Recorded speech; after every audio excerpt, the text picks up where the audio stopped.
Creating dimensions one at a time is okay, but what if we want to create a string of dimensions? In this lesson, we're going to learn how to use the continuous and baseline dimensioning tools.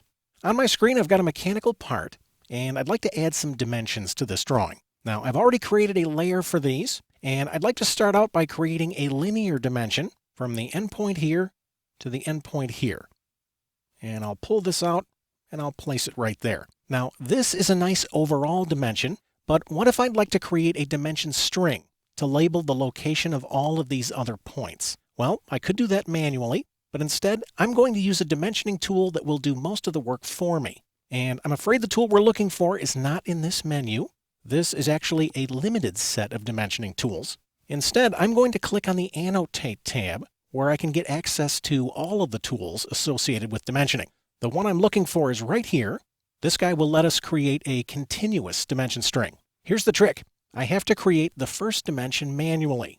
So I'm going to create a linear dimension. Notice we have the same flyout here as we have on the Home tab.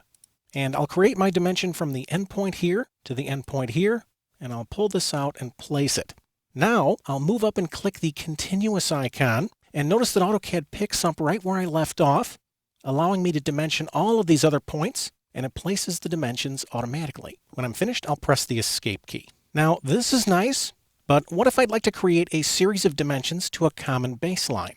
Well, I can do that also. Once again, I'll start by creating a dimension. I'll click Linear, and I'll create my dimension from the endpoint here to the endpoint here, and I'll pull this one down this time. Next, I'll come back to the same place, and I'll click this flyout, and I'll select Baseline. And as you can see, AutoCAD picks up where I left off, and I can dimension all of these other locations, except this time all of the measurements are going back to the original baseline location.